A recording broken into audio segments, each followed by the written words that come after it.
Hello, everybody. I hope you're doing well. This has been a long time coming. Hope my sound is doing all right.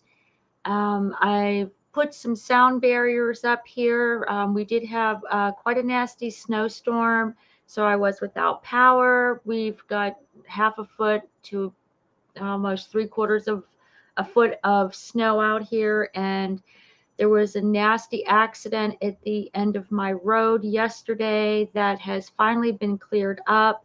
So now plow trucks, salt, and the calcium trucks are going through. So I do apologize if any of that noise seeps through. I was away for a month, just briefly. As some of you know, I do suffer from a chronic health condition, and it kind of kicked my rear end, and I started some new treatments, and that seems to be going well at the moment. It's a wait and see game, and I will continue to pray that the doctors are guided properly at this point, and that I'll have the patience to persevere through this minor setback.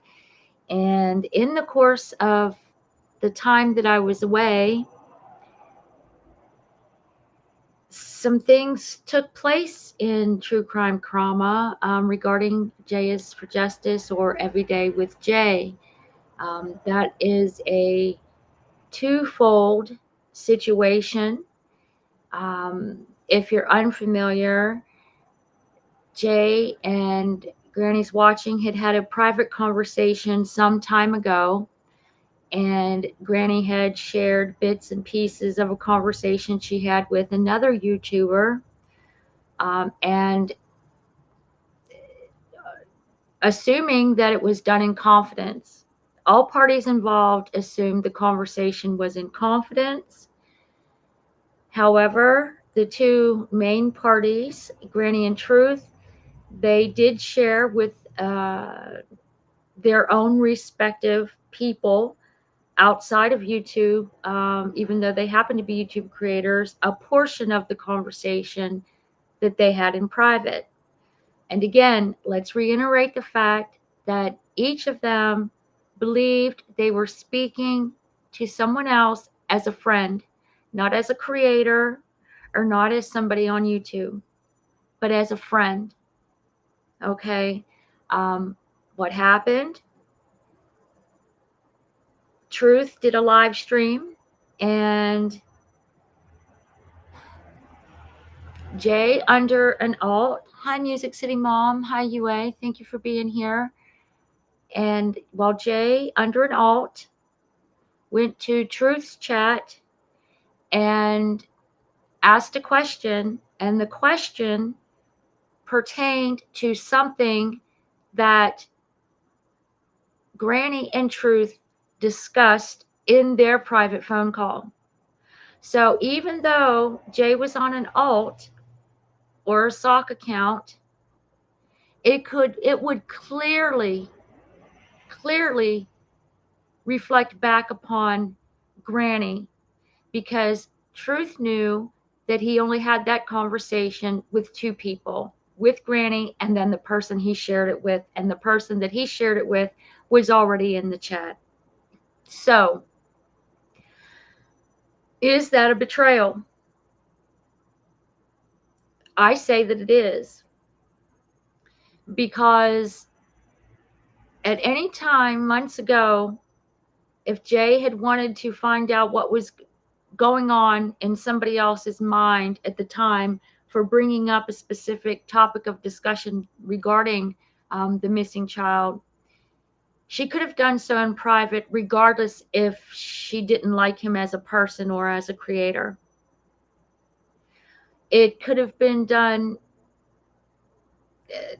in an email, or honestly, it could have never been brought up at all, because with most true crime or missing cases, we have private conversations among ourselves. We have thoughts among ourselves, or with ourselves. that we certainly don't want those. Hi, Liberty Farmer. Thanks. I'm glad you were able to make it. That we wouldn't want to bring out in public. Well, I understand that there are channels out here that anything goes. They will say the first thing that comes to their mind about a victim or the victim's family. I don't think that's appropriate, but then again, that's just my opinion. So there's been a little bit of wasn't it? Personally, my opinion, I believe it was a betrayal of trust and a betrayal of friendship. And that goes to the parasocial aspect of this. Were Granny and Jay friends? It seems clear that Granny thought that she and Jay were friends off of the platform, that they shared a friendship that was more than colleagues or a fellow creator. I could be mistaken on this. I don't think that I am, but I will absolutely be corrected on this issue if that's not true. That's what I thought, UA. That was my impression as well, is that Granny thought that she and Jay were actually friends. And that's going to lead us into more aspects in this presentation about the parasocial dynamic with live streamers. And I did research on this several years ago because I had my own situation where I thought that people that I live streamed with, panels that I was on all the time, having off-platform conversations, that we formed friendships, that we were friends. But they were just people that were collectors to get information, to try to break the fourth wall, if you will, the boundary of anonymity. What can they put in their back pocket? What can they catch you saying in private that you obviously aren't going to say in public? Fortunately, again, I go by the motto, don't say in private what you don't want your grandmother or a three-letter agency to find out later. And in this case, social media. I will be sharing with you all through the course of this that have I engaged in said words or behaviors that some might find offensive or don't quite live up to the online reputation. I will say that in private, yes, I did use a word that I don't normally use, but we'll discuss that later when we get to that portion of the presentation. Was I proud of using the word? No. But it came out in a very private conversation, and it wasn't just blurted out. I said it with forethought based on the behaviors that I've seen from some people. So, or one person in particular, but it was in the context of a whole discussion. So it was, anyway, I'm sidetracking, I'm sorry. But the fact of the matter is privately, we all have the capacity to say things that we wouldn't want others to hear because it may show us in a different light than how we want others to perceive us. So, with that being said, let's go into the parasocial betrayal, tragedy merchants, real lifers, the agents of chaos, courtesy of gossips and backstabbers, liars, racists, doxers, stolen valor, and the scammers. Notice there's question marks after all of those words. Okay. because sometimes we have to make inferences based on behaviors, and we'll see how this plays out. And I hope you'll stick with me and that you will have your thoughts in the chat, and we'll do our best to stay completely on track here today. The parasocial dynamic and tragedy merchants, how it started. Because anyone can upload to YouTube and become a live streamer, many of these personalities lack training in journalism. Yet, as these channels grow bigger, they also grow more influential, steered by fans who are, by definition, quasiotic and hyperbolic. As these channels grew, so did their offshoots, the drama channels. The discussions, case studies, to set the reality of the news they are covering, splicing together details and opinions into a narrative that eventually becomes something amassing the truth. The channels blur together. Eventually, it will be hard to tell if such streamers believe the rumors they're spreading or if they're taking a page from a propaganda playbook. After all, drama draws in an audience more than boring old honesty. Where did it all go? Where it went? We're going to dive in. And why this is being brought up, there was a leaked text message and voice chat. Again, from J is for Justice. In the leaked text, she used a racial slur, the N-word, with ER. In the context of the text message, it would appear that she was in a heightened state of discussion or upset. But again, it took thought to type the word out. Then, through the course of this, a voice message came out. And it's clear in the voice message that there was forethought. And in my opinion, malice in using the N-word with an ER towards somebody that she knew that was also apparently part of the wider community. In my opinion, that was intended to be racist language. That was intended. Yes, she said to delete it before she sent it, which she knew what she was going to say. And she giggled. Okay? That's intent. Do I believe Jay is a racist? I don't know. I know that language and the way it was used was done in a racist manner. And why do I say that? Because she knew what she was doing was wrong. It could be perceived as wrong.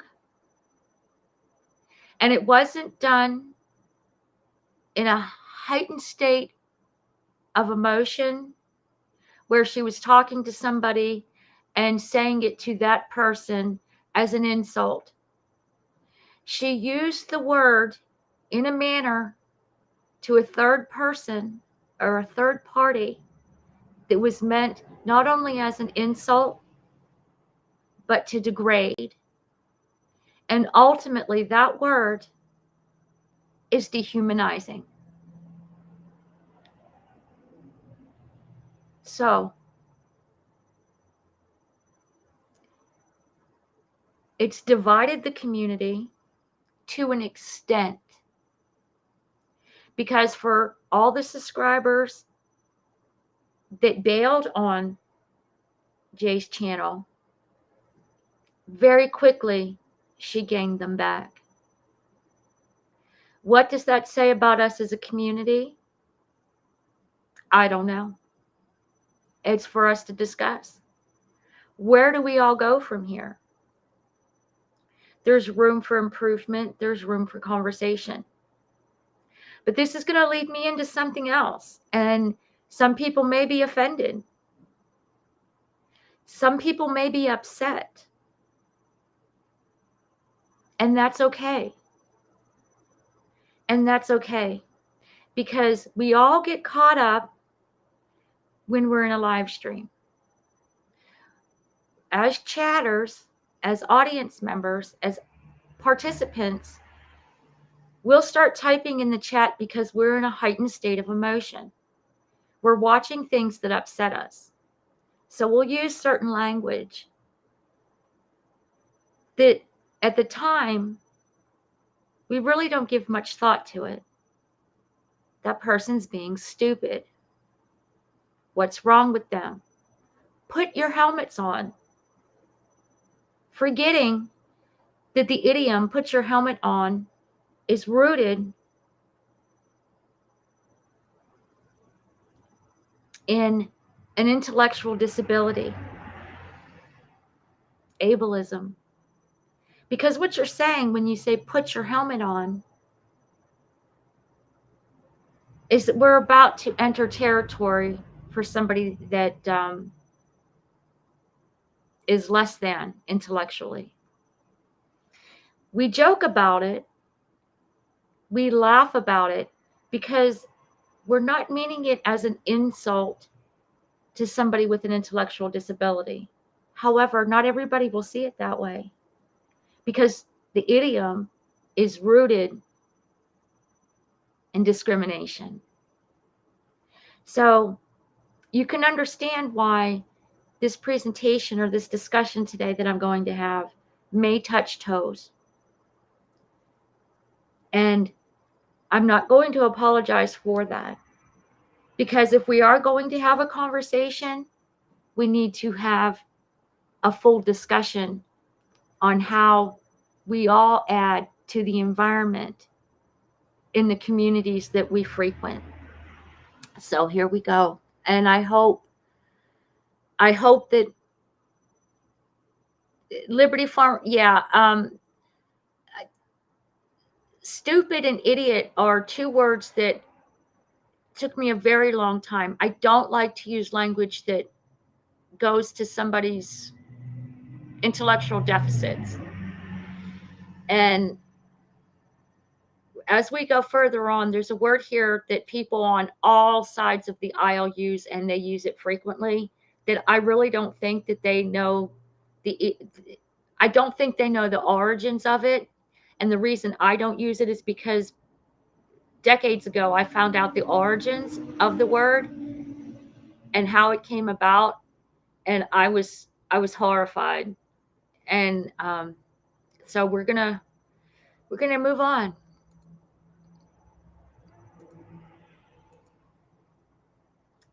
The commodification of tragedy, a deal with the devil. The commodification of tragedy is the process of turning real-life human suffering, disasters, and trauma into a product or a commodity for sale, consumption, or entertainment. This occurs through mediums like film, television, tourism, and the use of podcasts and streaming through social media platforms, where tragic events are packaged to evoke emotion, generate profit, or promote specific narratives, often leading to a desensitization or distortion of the original event and a trivialization of the victim's experiences. Media and entertainment. Tragic events are adapted into films, documentaries, and TV shows, where they are sometimes sensationalized or framed to maximize shock value and entertainment. Notes Medium. Medium is an online magazine that I will be providing links to some of these things I've touched on at the end of the video or at the end of the stream. The narrative can be altered to create a simplified, marketable story, sometimes minimizing the victim's pain and focusing on manufactured sense of control or triumphant resilience, as seen in some disaster movies. Social media and advertising. Personal suffering and trauma are sometimes shared on social media to be consumed as content, alongside ads for products like skincare or wellness items. The suffering is curated for an ad audience. and for an audience, which can turn a genuine psychological struggle into an aesthetic or a mood. The implications of commodifying tragedy.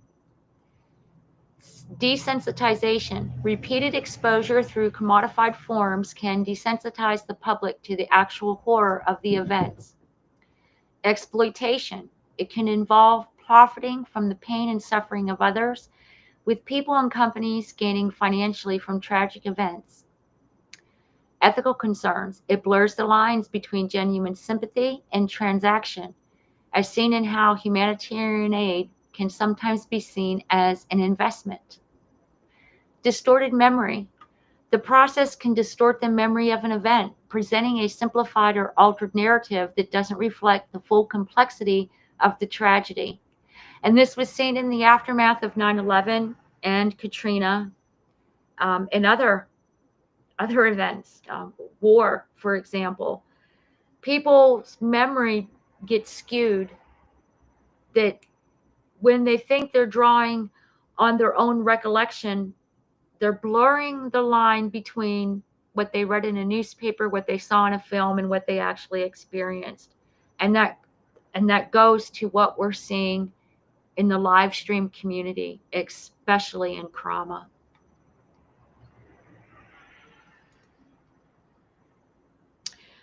The social media pitfalls, an agent of chaos, manufactured drama. It refers to fake or exaggerated conflicts and narratives created to generate attention and engagement online. Staged feuds and hate campaigns. Individuals may create fake negative interactions with others to appear popular or to provoke outrage. Performative vulnerability. Some content creators intentionally stage messy or relatable situations, like a cluttered kitchen, the loss of a pet, sharing the loss of a loved one, to gain views through shock value rather than authenticity. Passive-aggressive communication. Vague posts, cryptic images, or leaving people out of a group chat, for example, are forms of social drama that create tension and confusion. Be wary of emotionally charged content. Manufactured drama often relies on evoking strong negative emotions like shock, disgust, or anger. Consider the why. Think about why someone would create this content. Is it to get attention, provoke a reaction, or to gain followers? The why is what, let's talk about the why here for a moment. We found that apparently that text and audio clip of Jay had been around for 2 years. Much like other things that were done in private or shared in private, somebody sat on it in their back pocket to bring out when it was convenient to them. Angela's Clips and Giggles. She's a channel that, after her falling out with Granny and with Brittany J, or AWBJ, she released information to bring awareness? Or is it that they're an agent of chaos? These people are agents of chaos. Things are going well, or things are settling down, or do we want to get more people on the hate wagon, or what have you? Bringing up old wounds, is that done for the purpose of the audience or the community? Or is it done just to make sure they get another dig in to the creator? As an audience member, as a subscriber, we're left to pick up the pieces, to make sense of it.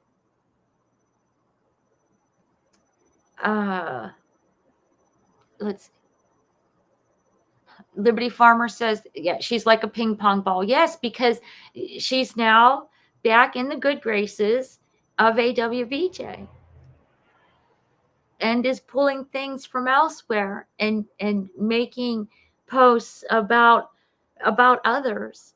Um, you know, and Liberty Farmer says, definitely an agent of chaos. So, you know, we need to be aware, and it's important that we're aware that this happens, and it's not exclusive to YouTube. It is, and whether somebody is doing it on purpose or if they're trained in this through a dark PR agency or through previous time in different fields of employment, advertise, whatever, the outcome is ultimately the same. The hurt feelings are the same. The confusion to the audience is the same, you know.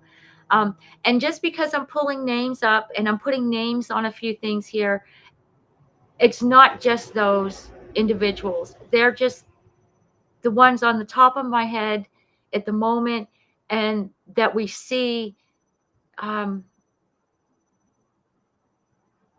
throughout the different creators, because there is a core group of creators, whether it's the green team, the dark side, the opinion community, or the gray, the gray areas, the gray team, or whatever they're being called nowadays, the Jonesins, the Soups, the Nunyas, the you know the Clue nonsense, all of us. And let's keep in mind that the green team and the dark side, that was started over on the group of people that had it in against the biological mother and stepfather of the missing teenager from Tennessee.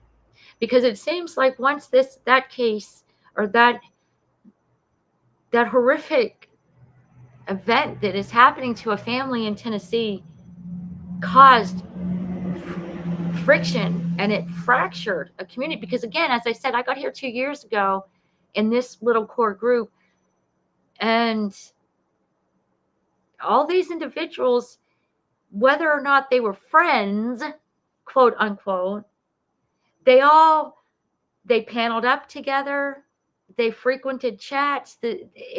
So we're all sharing the same audience in many respects. And then the audience has been were they forced to pick a side? No, they're not forced to pick a side. Well, maybe some of them are. I don't know what goes on behind the scenes in other channels. But this is when we come into our own personal tolerances, our own personal boundaries. What do we tolerate? Have we found ourselves tolerating things in this particular community that in the real world we wouldn't tolerate, we wouldn't associate with? I know, as I said, I know I've taken a good long hard look the past month. I've had time.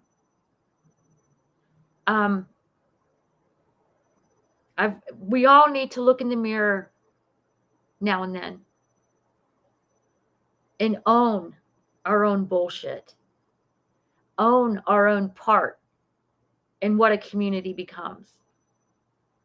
And if it becomes time to divorce yourself from a community, well, then you divorce yourself from a community and you start your own, or you do something else, or you fade into the shadows. Whatever you need to do to not become that person, or the type of person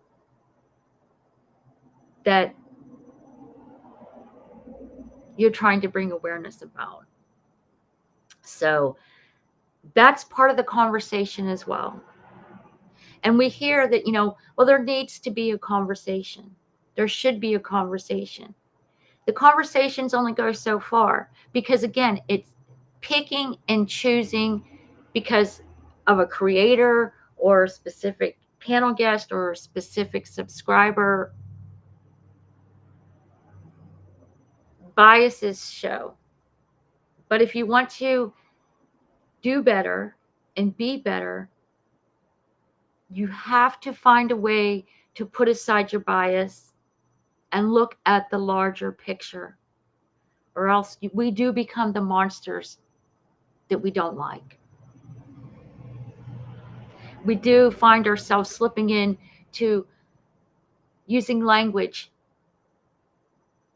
that we wouldn't normally use. But where did it come from? When did it become so easy to use words like you fucking idiot or you moron?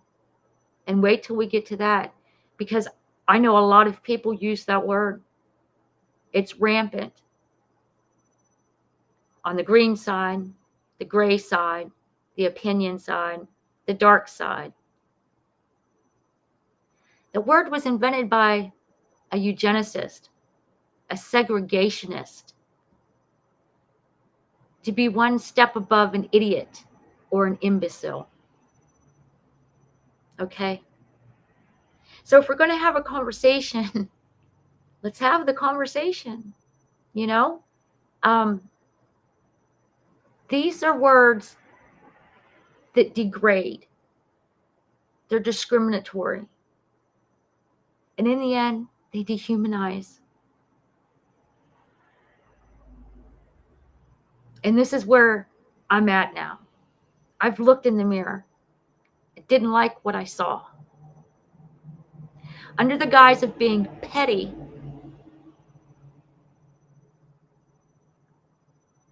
language that I don't use in my day-to-day life or in conversation, I began to use online. I don't like that. I don't want to be that person at all. And for me, that stops today. And I know I've used a couple of those words. At least I know idiot for sure, and imbecile for sure in chats. And you know what those words are? They're just words with a bow that mean retard, mean retarded.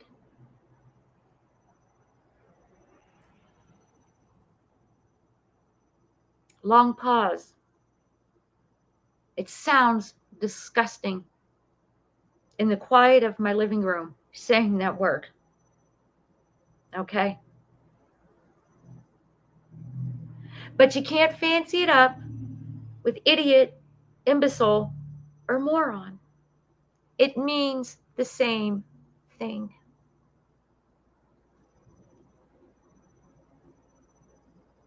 So I'm having the conversation.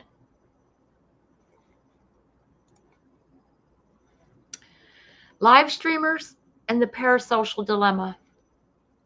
A live streamer and audience relationship can become codependent through parasocial interactions, where viewers form a one-sided, intimate feeling connected, a connection with the streamer.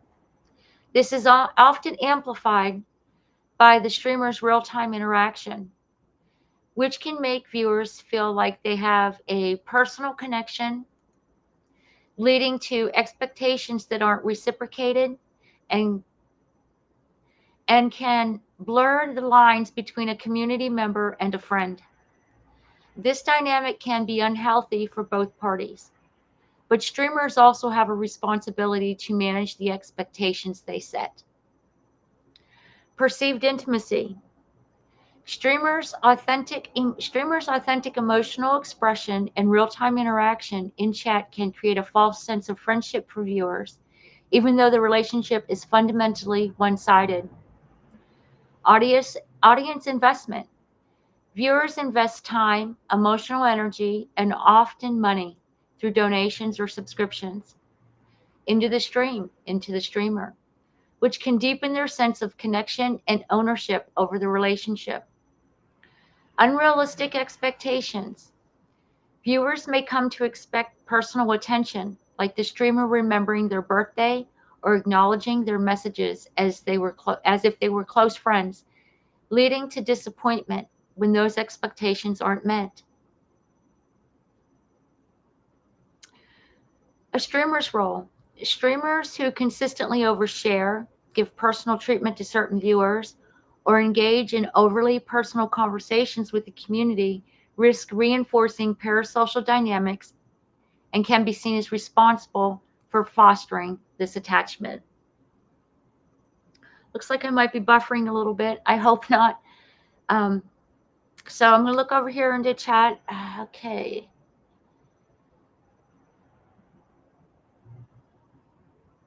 Okay, UA says, yeah, some of them have to pick. UA again, I was shocked by how little blowback and the reluctance to call out Jay. Liberty Farmer, thank you for speaking about this. Words do matter. We can do better. Yeah, I think that's my point today. And again, I'm not calling anybody out. That's not my intention, aside from calling out the stuff about Jay. Okay. And we're going to get into aspects of that. Okay, thank you, Liberty Farmer. I appreciate that. No buffering on your end. As we go further down the line, because AWBJ, I know her other half isn't a panel guest, but he's often heard in the background, and the things that he says just defy logic on how somebody who's hearing that continues to allow it to be streamed. It's beyond my comprehension. That's for sure. That's for sure. I would shut that stuff down. But again, that's my viewpoint. That's my opinion. That's how I would run my environment. Again, I was concerned about the road traffic because of plow trucks and everything. So I brought the sound dampening styrofoam to the window, put up a quilt to try to help to dampen it further, moved my my computer, a little bit further away from where I normally would be, as to not disrupt the background. Okay, I'm side questing. I apologize. Okay, UA says, chatters think they know the creator, but they only know what they are allowed to see from the creator. Yes, and we're going to touch on that. Liberty Farmer, the things he says points to the culture of their family much more than a single text or memo from years ago.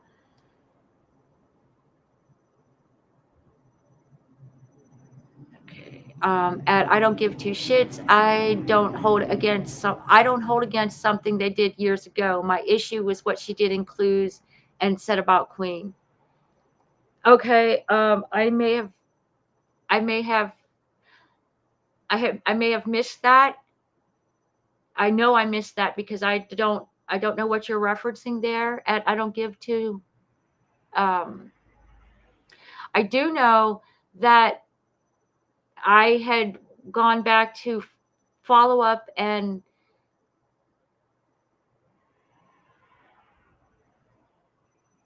UA says you could have just pulled a hold please when the plows came. Yes, I could have.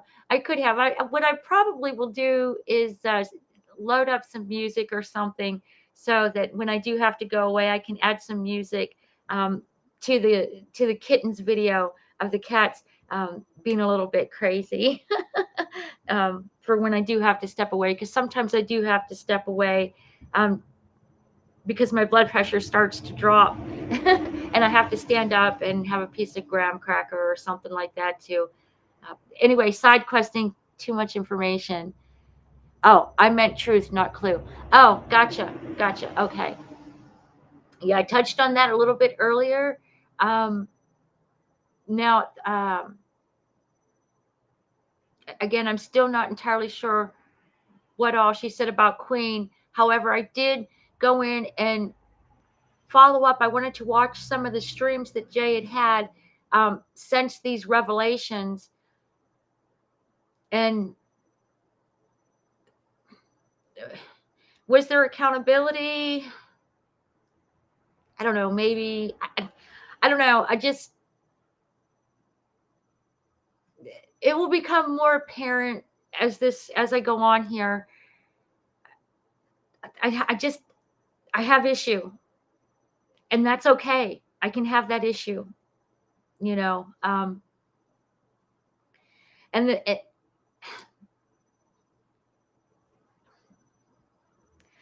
on one of the when she was doing the Lauren, I guess probably was it maybe it was she was doing the scratch offs, and the scratch offs had a bumblebee, a piece of watermelon, you know, that type of thing, and there were just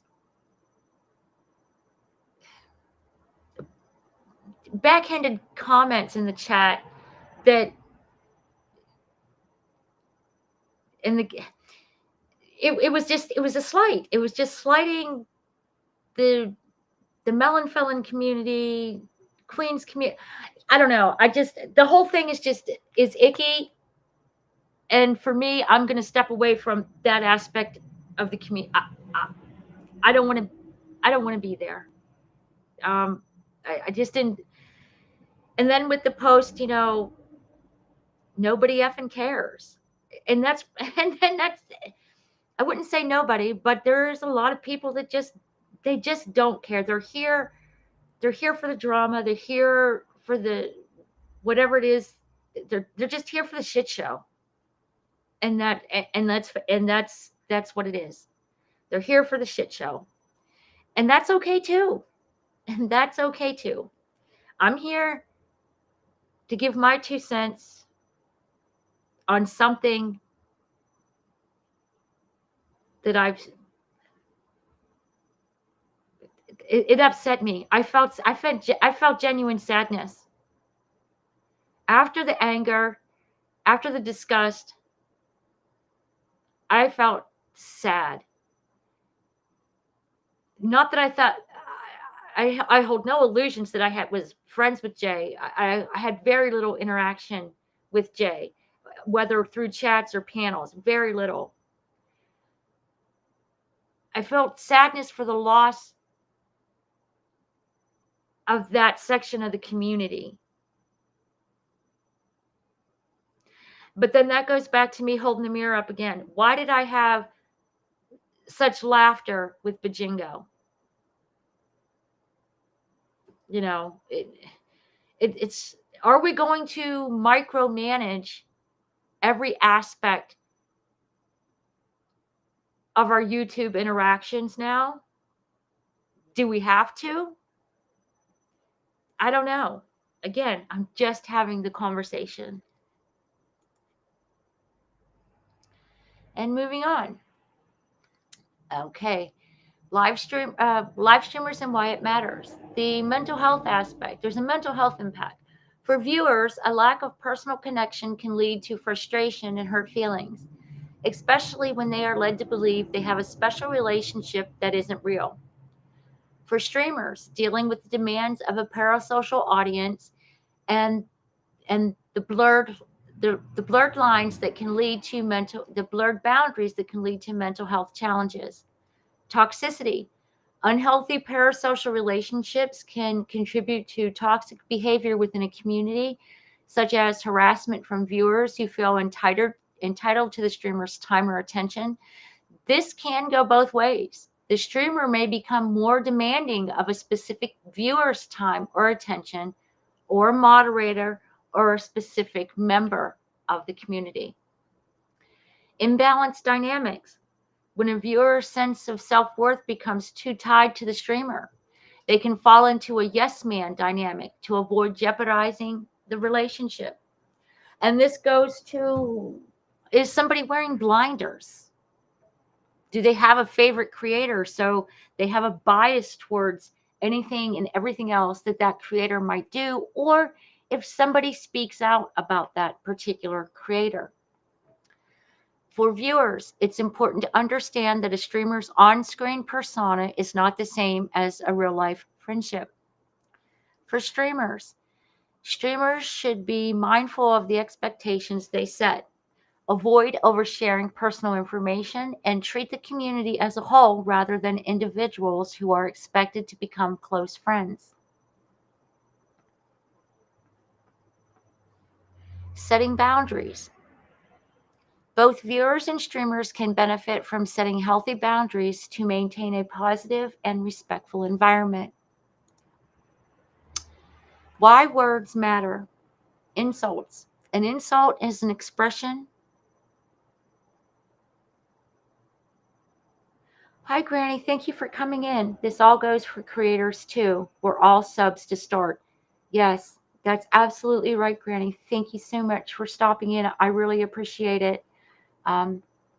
And you are mentioned earlier on in the stream. And again, please don't take any offense to that. None is intended. I was just going over this situation that took place during the last month, and what ultimately has brought me to having this conversation. The insult is an expression, statement, action, or behavior that is deliberately disrespectful, offensive, scornful, or derogatory towards an individual or a group, typically with the aim to belittle, offend, or humiliate the target. Oh, okay. Okay, then you know where it's at. Great. Excuse me. Insults can take many forms, and their impact can vary depending on the intent, context, and culture. Types and forms of insults. Verbal remarks and name calling. This is the most common form, involving the use of rude or demeaning words and labels such as idiot, moron, or various other slurs. Actions and gestures. Nonverbal actions, such as making an obscene gesture, walking away from someone, or an act of clear disrespect, can also be a form of an insult, turning one's back on someone. Backhanded compliments. These are disguised insults, where a seemingly positive statement contains an underlying negative or condescending message. For example, I didn't expect you to ace that exam. Good for you, which implies the person usually performs poorly. Again, do we want to micromanage how we speak? Or do we just want to be mindful of how we are speaking to colleagues or to people within our community? Again, I'm just having the conversation. Unintentional insults. Sometimes a careless social action or remark can be misinterpreted as an intentional slight, such as not trying a dish prepared by your host. Again, an unintentional insult. When we get caught up in the chat and we're being petty, we get caught up in the emotion, we're angry, and we'll use language or words that we would not normally use. We're human beings. And there's a piece of our subconscious that wants to be nasty, ugly, and hurtful when we are hurt or we perceive that we have been wronged. And those are the times when context matters. Intent and context are two things that I talk a lot about, that and good faith. But in regard to the dynamic that we have here online, context really does matter. She's a stupid fucking bitch. There's context to that, okay? Versus, yeah, well, she's just a bitch. Okay, context. There's and the intent. And I'm not going to apologize for the fact that I fully believe that the intent of using that word the way Jay did was to degrade and dehumanize another person. And not to their face, mind you, but to somebody else. I can't, at this point in time, I'm unable to get past that portion of things. And that's just me. And that's okay. And that's okay. Other people can look past it, and that's fine too. And that's fine too. I'm just here to have the conversation because I know I go through the chats, and I'm not going to be or engage in certain chats. I'm just not going to. And it's unlikely that I will listen to certain channels. I've stopped before with the wider community because my tolerance or what I tolerate or what my boundary is was crossed. But the one thing I found, as I said earlier, since I've grown within this community or this trauma environment, whatever it is, this sector, I've tolerated a lot more than what I would have generally tolerated from people in my own personal offline circle. I immediately would have been like, what the hell's the matter with you? We don't talk like that. Why are you saying that? I would have questioned. I would have been right there, right then, questioning, why are you using this language? Why are you saying that? Make me understand. We don't talk like this. And again, and that's so when I've held this past month, when I've held that mirror up to myself, am I becoming somebody that I wouldn't want to even be friends with out in the real world? And that stops today for me. Okay, for me. I'm just discussing how this has impacted me. And I'm providing a place of respect and inclusivity. If this whole situation and others situations prior to this one has impacted you, there is a place for discussion in the comments or in the chat. I left an entire community that not only was I a member of it, I was one of the main people. When I had free time, I was on a panel or I was hosting a panel with 9, 10, 12 people. We were debating. We were discussing. We were doing the stuff. We were doing the things until the real life bullshit. Until, as I said earlier, I thought we were friends. I thought we were friends.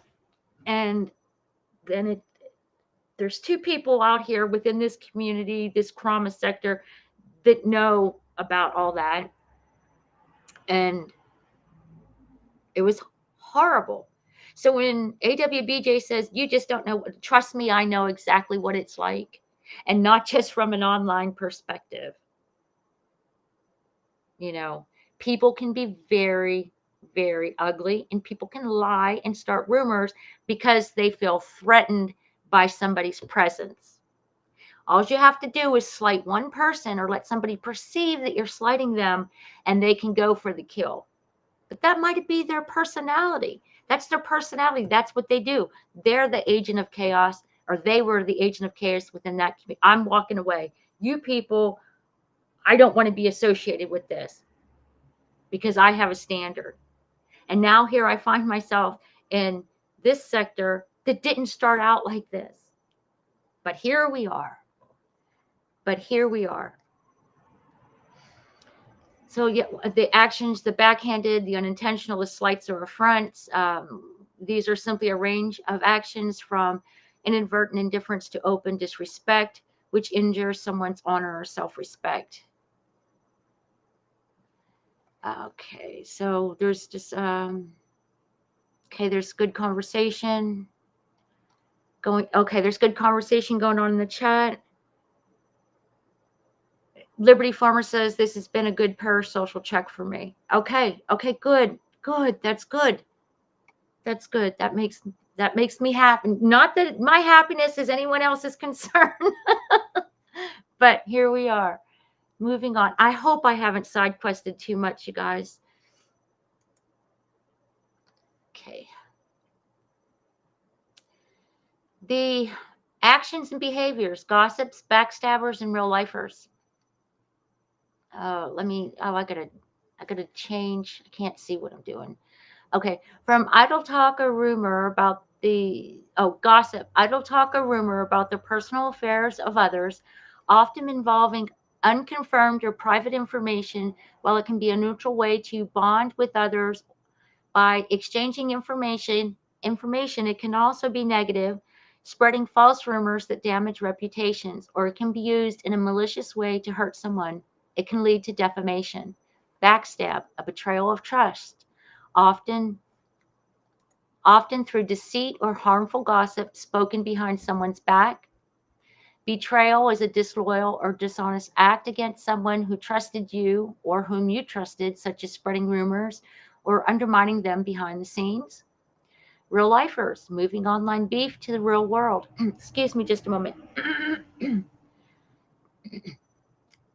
moving, moving online beef to the real world, offline. This can include doxing of a person's legal name, address, or personal information that isn't commonly known or widely available. Going real life often involves disrupting the real life of the person whom the beef is with, such as filing lawsuits, sending C&Ds, swatting, or calling government agencies to look into said person.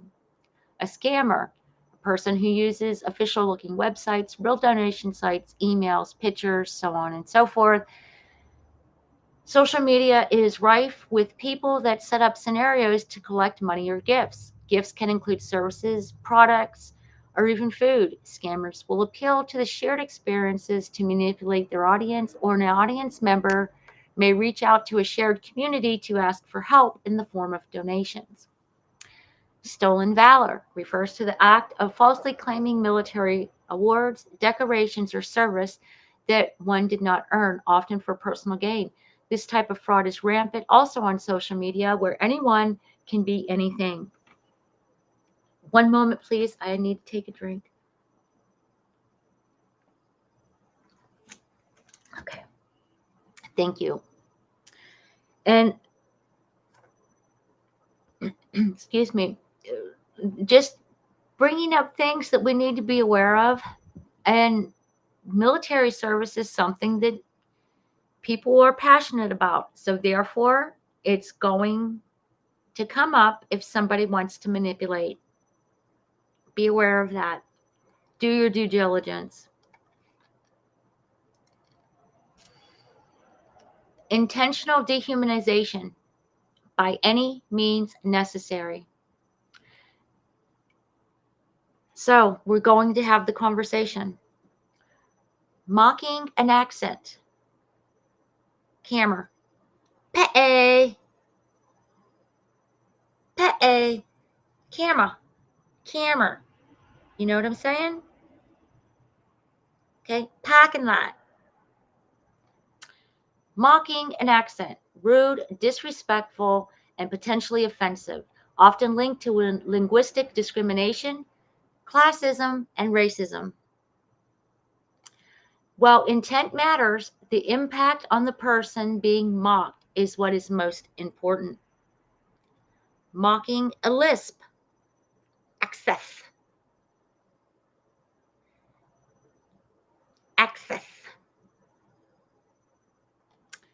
is considered harmful,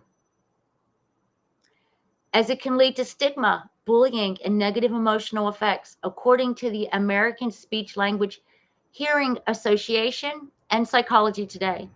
A lisp is a speech impediment affecting the S and Z sounds, and mocking it can perpetuate harmful stereotypes and cause deep, long-lasting effects on individuals, notes WebMD and an injustice. Mocking a lisp is also illegal in some contexts, such as workplace harassment. This one, all these that I'm going over, I'm taking every ounce of strength to get through this without breaking down. So bear with me, please. Use of the word moron instead of using retarded is rampant in many communities. But I wonder how many in these communities know the origins of this term. The term was invented by Henry H. Goddard in 1910, a eugenicist and segregationist. It was used to describe intellectual ability above an imbecile and idiot. It's not only offensive, it's highly dehumanizing. Chink eyes. The term emerged in the 19th and early 20th centuries in the US and other Western countries as a hostile slur rooted in xenophobic and discrimination against Asians. It's derogatory, even if the user claims no malicious intent. The word carries significant historical and cultural weight that makes it inherently offensive to the Asian community. Intent does not excuse the impact of using a widely recognized racial slur. The N word, the word as you see on the screen. I'm 58 years old and I've never used it and I don't intend to use it today. Has been one of the most injurious and denigrating of racial slurs. It was conceived expressly for the purpose of insulting a Black person and has accompanied the most heinous acts of racism. One could just as easily mean harm by saying IGGA as IGGR. It all comes down to intent, and the intent is dubious if one is not Black or part of the Black community, according to Sage. And as I move on, this one, this is the one that I grew up with. While looking at a woman or man of color and saying they look yellow, what does that mean? The term high yellow or dialect forms like high yellow is an antiquated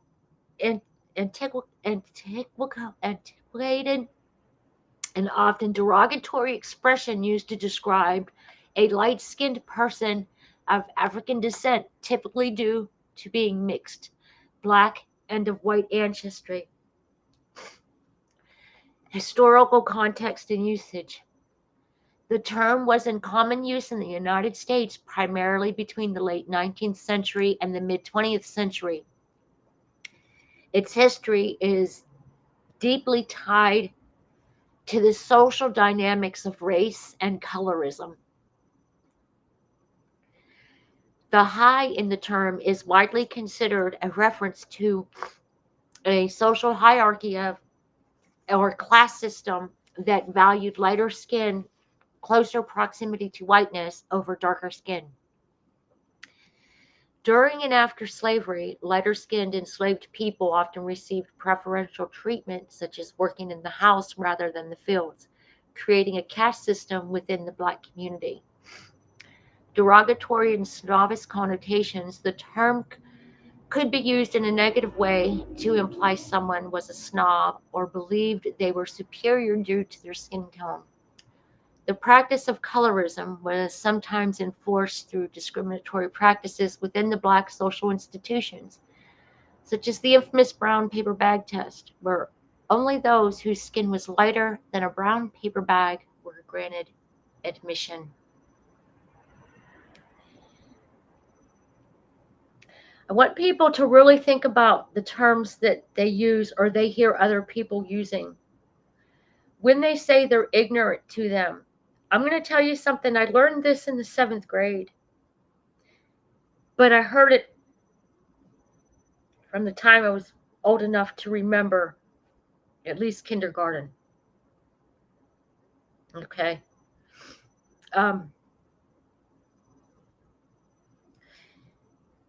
You're othered. Okay. You're neither black nor white. You're neither, when you come from a mixed parentage that not only includes an ethnicity with a race, you're treated poorly by everybody. You develop a thicker skin, but you also learn to recognize certain things, and it pushes you to be a certain way at times.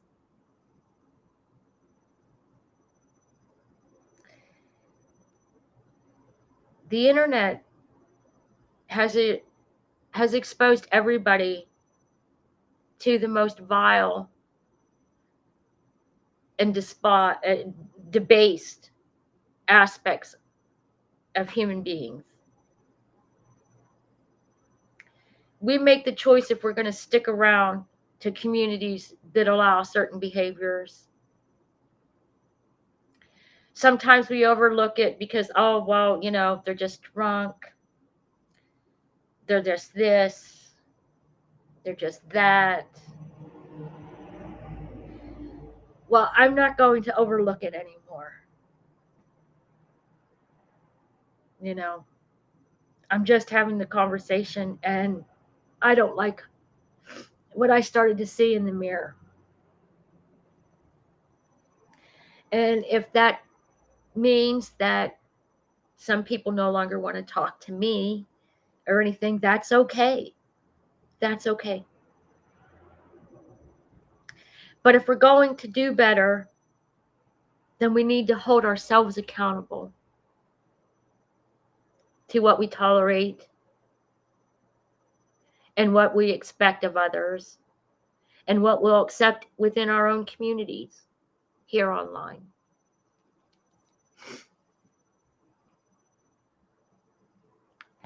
How's everybody doing over here?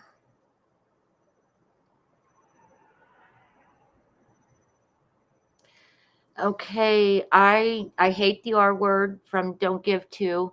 Wish it brought more outrage. People have no idea until you take care of someone who has been described with that word, how people were treated because of medical diagnosis.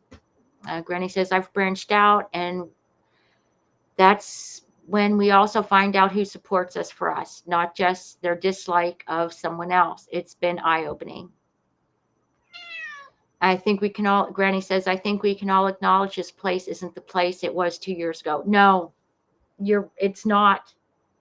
It's not what I came into. Not at all. Not at all. And this leads me to this. Willful ignorance explores the intentional act of avoiding or disregarding information, facts, or knowledge that could challenge one's beliefs or reveal negative consequences of actions. Intentional avoidance. Unlike a simple lack of knowledge, willful ignorance involves a conscious decision to not know. My question is, do you have blinders on? Are you willing to remove them? Are you willing to hold yourself accountable? Are you willing to do better for yourself? Or are you one of the ones that really doesn't care? Regardless of where you're going to fall, that's okay. Because ultimately, we are the ones who have to look at our own selves in the mirror every day. So that's where I'm at. And Again, I'm not doing any more whataboutisms. I'm sick of hearing about what about this one did or what about that one did. Because it seems like our own personal biases are being put on that whataboutism. Intent and context have gone out the window. Just gone out the window. It's okay for someone to have a conversation and to mock how somebody speaks. That's okay now. But by golly, don't engage in a wider conversation over national sovereignty, about wanting to have a sovereign nation. Oh no, that's not inclusive. We can't talk about that. But we can mock how somebody talks. We can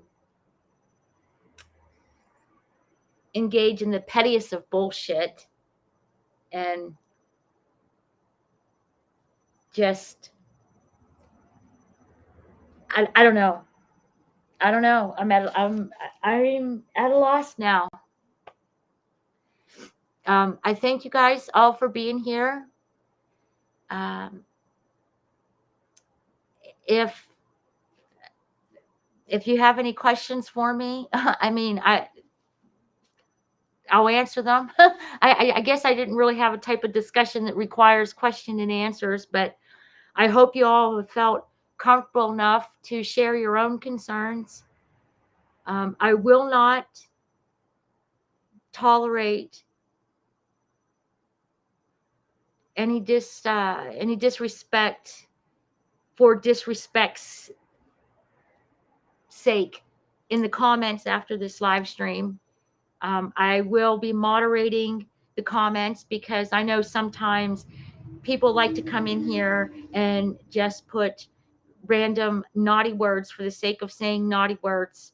And I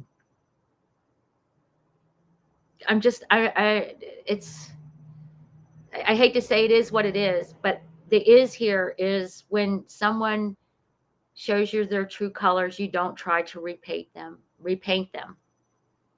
And be aware of what's all going on. And I know I've met some wonderful people on YouTube.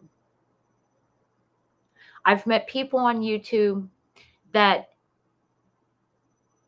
broke the parasocial bond. Okay, we are friends in the real world. Almost 15 years. Sending Christmas cards, praying for one another, cheering on milestones in their family, grieving with them if they've lost a loved one. I've begun to form. Hi, Scotty. Thank you for coming in, Scott. Yeah, Scotty. Sorry about that. It's all the ats now, so I'm not sure what your regular channels are. And my vision at this point and stage of the game, I can't see the little icons in the chat to tell who y'all are. But I hope that I'm forming friendships with some other people that will break the parasocial dynamic. But again, only time will tell. Only time will tell. I appreciate